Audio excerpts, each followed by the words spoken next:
every man might bear his part. For the rights and protection of all flesh, the United States Constitution includes in its First Amendment the guarantees of free exercise of religion and free speech and press. Without these great fundamentals of the Constitution, America could not have served as the host nation for the restoration of the gospel, which began just 3 decades after the Bill of Rights was ratified. The First Amendment reads, "Congress shall make no law respecting an establishment of religion or prohibiting the free exercise thereof."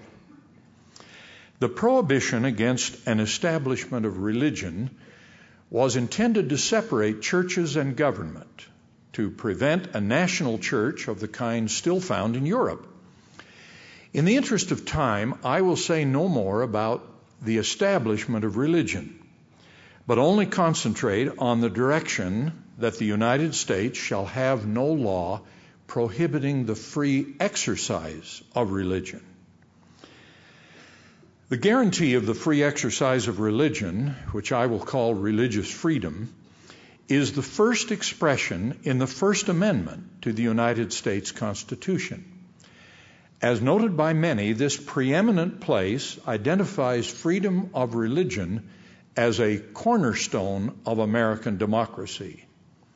The American colonies were originally settled by people who, for the most part, had come to this continent to be able to practice their religious faith without persecution, and their successors deliberately placed religious freedom first in the nation's Bill of Rights. So it is that our national law formally declares, quote, "The right to freedom of religion undergirds the very origin and existence of the United States," end of quote. The free exercise of religion obviously involves both the right to choose religious beliefs and affiliations and the right to exercise or practice those beliefs. But in a nation with citizens of many different religious beliefs, the right of some to act upon their religious principles must be qualified by the government's responsibility to protect the health and safety of all. Otherwise, for example, the government could not protect its citizens' person or property from neighbors whose intentions include taking human life or stealing in circumstances rationalized on the basis of their religious beliefs. The inherent conflict between the precious religious freedom of the people and the legitimate regulatory responsibilities of the government is the central issue of religious freedom. Here are just a few examples of current controversial public issues that involve this conflict. Laws governing marriage and adoption. Laws regulating the activities of church-related organizations like BYU Idaho in furtherance of their religious missions, activities such as who they will serve or employ, and laws prohibiting discrimination in employment or work conditions against persons with unpopular religious beliefs or practices.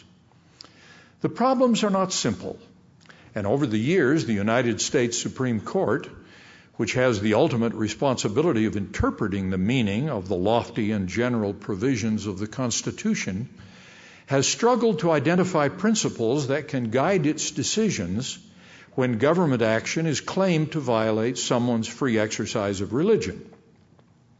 As would be expected, most of the battles over the extent of religious freedom have involved government efforts to impose upon the practices of small groups like Mormons. Not surprisingly, government officials sometimes seem more tolerant toward the religious practices of large groups of voters. Unpopular minority religions are especially dependent upon a constitutional guarantee of free exercise of religion. We are fortunate to have such a guarantee in the United States, but many nations do not. The importance of that guarantee in the United States should make us ever diligent to defend it. And it is in need of being defended.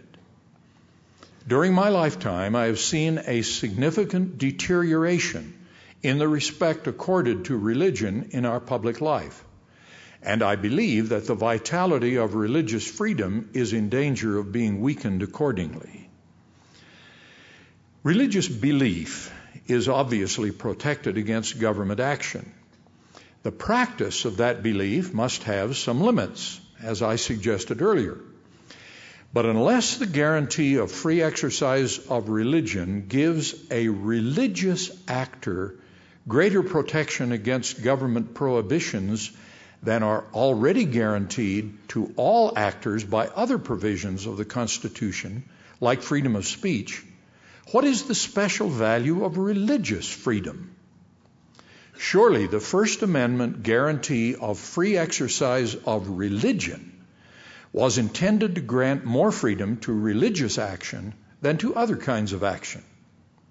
Treating actions based on religious belief the same as actions based on other systems of belief should not be enough to satisfy the special place of religion in the United States Constitution.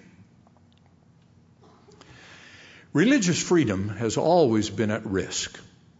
It was repression of religious belief and practice that drove the Pilgrim Fathers and other dissenters to the shores of this continent.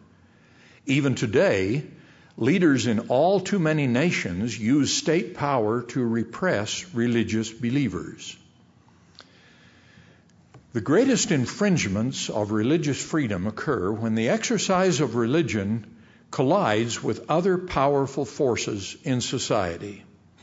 Among the most threatening collisions in the United States today are 1, the rising strength of those who seek to silence religious voices in public debates, and 2, perceived conflicts between religious freedom and the popular appeal of newly alleged civil rights.